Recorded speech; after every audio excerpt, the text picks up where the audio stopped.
Quem está aqui hoje com a gente nos estúdios é o Pedro Franco, terapeuta em dependência química do Hospital Vila Verde, e o Luiz Felício, que é o psicólogo e gestor multidisciplinar de saúde mental do Hospital Vila Verde. E eles estão aqui hoje para abordar um assunto muito importante. Ó, você que não ouviu falar no Setembro Amarelo e a valorização da vida. Explica pra gente a importância desse Setembro Amarelo. Então, o Setembro Amarelo é uma campanha brasileira de prevenção ao suicídio que entrou aí na agenda nacional no ano de 2015. Mas ela tem aí o seu histórico, né, numa questão ocorrida nos Estados Unidos no ano de 1994, quando um jovem de 17 anos, né, um jovem estudante de faculdade, uma pessoa muito sociável, mas que começou a se isolar, ele ganhou um carro amarelo, um carro do ano, daquele ano, do pai dele, e alguns dias depois ele foi encontrado morto dentro do carro, e a família, no velório desse jovem de 17 anos, distribuiu no seu velório cartões com uma fita amarela, representando o carro, porque ele era um jovem muito conhecido na cidade. Com uma mensagem, né, de que as pessoas precisavam falar sobre as suas instabilidades emocionais, não guardarem aquilo para si, para não ocorrer com outras pessoas o que tinha ocorrido com o filho daquela família. E assim iniciou em 94 essa campanha nos Estados Unidos, ela foi tomando proporções mundiais, e em 2015 o Brasil coloca aí na agenda o Setembro Amarelo.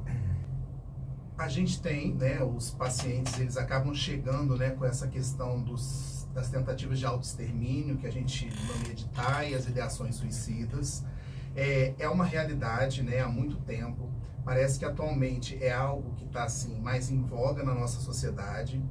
E o que a gente objetiva dentro do serviço de internação, que tem a ver com o cuidado que a gente promove aos pacientes internos. É o sentido de revalidar um pouco a questão da vida, no sentido de colocar para eles a valorização da vida e instrumentalizá-los acerca do que é isso, o que é valorizar a sua vida. Às vezes as pessoas ficam cegas em relação aos seus problemas e acontece uma situação que é a introspecção, né? Não que seja errado a pessoa ser introspectiva, mas quando isso sai do controle, a gente tem que estar atento a esses sinais, as pessoas, um alerta, né? Exatamente, tem que acender um alerta, e a gente tem que buscar no meio que a gente vive, no nosso contorno social, na nossa rede de apoio, as ressignificações para a vida, para que a gente não tenha a necessidade de chegar aí a atos aí como o que a gente vem falando da prevenção. Bem, na própria vez quando a pessoa consegue externar as dificuldades dela, esbarra também na ignorância, naquele sentido das pessoas não compreenderem os sentimentos, né? Falar que é frescura, que é fraqueza, que é mimimi. A gente teve, não claro, chegando no Setembro Amarelo, mas no caso das Olimpíadas, da Simone Biles, que chegou na Olimpíada e falou, não consigo competir por um problema de saúde. Teve gente chamando ela de perdedora, de fraca. Teve um caso recente de uma digital influencer do Triângulo, que foi encontrada morta. Teve o caso da escrivã também, né? O caso da escrivã, que a polícia está investigando, né? Falando que pode ter sido induzido por assédio moral. E teve um outro problema bem grave. Exato. O caso da digital influencer que eu estou falando foi essa semana, e que a família comentou, não chegou a explicar como foi a morte, mas comentou que ela estava deprimida por conta do ataque que ela sofria na internet. Então, assim, hoje em dia nós estamos, ao mesmo tempo, muito vulneráveis e muito expostos. Como lidar com, assim, claro, cada caso é um caso, mas de uma forma geral, como enfrentar isso e como ser a mão que ajuda, não a que atrapalha? Então, é interessantíssimo, né? Esse é um assunto delicado de se abordar, mas é um assunto com muita responsabilidade.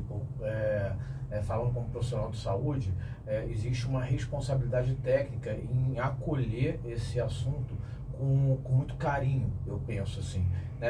Essa responsabilidade social acerca disso, existe até um nome, né? A gente precisa psicoeducar essa pessoa que chega com esse sofrimento pra gente. Isso às vezes acontece até na família da gente mesmo, tá? Eu tô falando da responsabilidade social de um profissional, mas você também que tá aí escutando a gente, você pode estar escutando alguém, ou ter alguém que fale com você, olha, Pedro, eu tô meio, eu tô triste, não sei se tá valendo a pena viver, entender e acolher, e uma simples escuta nesse momento e direcionar com um profissional que vai poder psicoeducar e direcionar para o serviço especializado. A gente tem aí, né, nós somos uma rede de saúde mental na cidade, privada, mas a gente tem também, na cidade a gente tem a rede de atenção psicossocial, a gente tem 188, né, para poder ligar se houver alguma coisa. Eu acho que essa responsabilidade não é só minha, enquanto profissional de saúde, não é só do município, das redes privadas, mas é também de quem está escutando a gente, assim. Das né? famílias. Das famílias, né? Importante levar isso a sério. Levar a sério e não lidar como se fosse um tabu. Há um assunto muito importante que é o Setembro Amarelo, sintomas orofaciais causados aí pela depressão e ansiedade. Se você não sabia disso, escuta que o Dr. Luciano vai te explicar direitinho. Boa tarde, Beth. Boa tarde a todos que nos escutam, né? É um prazer estar aqui com vocês para a gente conversar um pouquinho sobre dores orofaciais e essas influências emocionais, né? Pela temática do Setembro Amarelo. Mas o que o Setembro Amarelo tem a ver com o Tem a ver, dentista? Exatamente. Aí ele vai descobrir, gente, tem a ver sim. É isso mesmo, Beth. Então, a gente tem essas condições de dores orofaciais, né? Que acometem região de face e de boca, principalmente. Ali um complexo que a gente chama de multifatorial. Muitas coisas ficam envolvidas. E algumas dessas causas, elas se relacionam com os fatores emocionais. A gente tem muito ali a influência da depressão, a influência também da ansiedade, fazendo com que muitos sinais e sintomas na região de face, né, fiquem mais evidenciados quando essas doenças emocionais estão presentes. E assim, um exemplo clássico que a gente tem disso é o próprio bruxismo, que apesar de não ser o sinônimo, né, de dor orofacial e nem de disfunção da TM, o bruxismo, que é o ranger, apertar, ou até mesmo deixar a mandíbula tensa, ele tem uma influência muito grande da ansiedade, dos pensamentos repetitivos que a gente encontra na depressão, e isso pode ser causa de uma fadiga muscular, de uma sobrecarga articular, dores na face, na cabeça, e a gente vai identificando esses sintomas, né, relacionados a essas questões emocionais ali. E é muito o perfil do paciente que chega para a gente. Ele apresenta muitas vezes dores que são inespecíficas, que ele imagina, né, o dentista vai cuidar do dente, mas na verdade a gente vai abranger uma área maior de região de face e de boca, nessa especialidade que a gente atua, e ali essas dores, como dor de cabeça, dor no ouvido, dores em regiões específicas da face, cervicais, elas podem acontecer e é o dentista que vai também conduzir esse tratamento. E aí é muito comum o paciente apresentar uma dor de ouvido, vai no otorrino, não encontra ali a causa, não é uma inflamação, uma infecção, e ele aparece, né, na busca da sua causa ali junto à odontologia nessa especialidade que é de dor orofacial. E as causas emocionais, elas vão estar ligadas ali por vários motivos.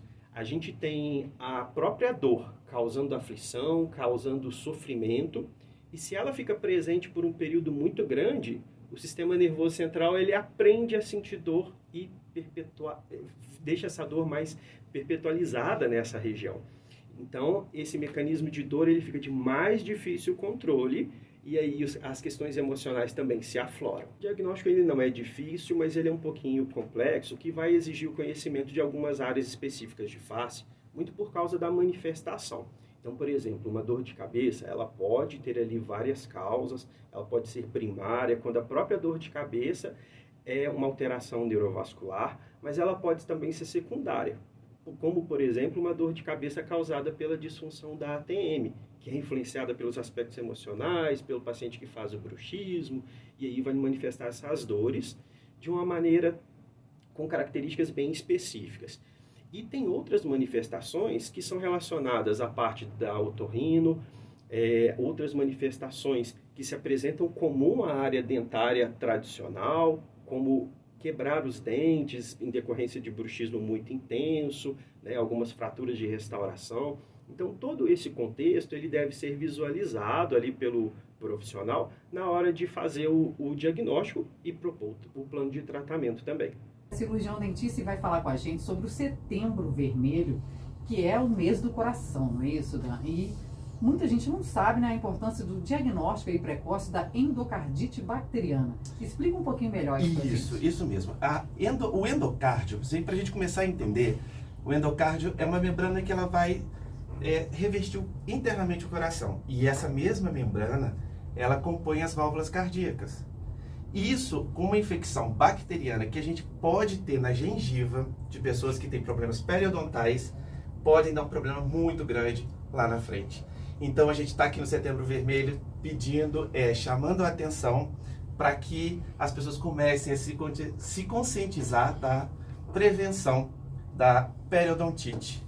E aí a periodontite pode gerar a endocardite bacteriana. Simples consulta você já tem esse diagnóstico, né? E aí até a pessoa em casa ela já pode começar a entender se ela tem essa doença periodontal ou não. A gengiva sangrante, dente com mobilidade, você está passando o seu fio dental, o dente sangra, isso aí já é sinal de infecção. Então, o que a gente pede? A gente pede para ir no dentista de 6 em 6 meses, para a gente fazer essa revisão. Tratamento feito no consultório do dentista. O consultório do dentista é a prevenção. A gente é conhecido popularmente como limpeza. Eu vou lá, eu vou fazer uma limpeza. A gente chama de terapia periodontal. O que é essa terapia? A gente vai tirar todos esses focos, tártaro, biofilme, bactérias, vamos limpar, raspar bastante, tirar tudo aquilo que envolve o elemento dentário para evitar lá na frente essas infecções.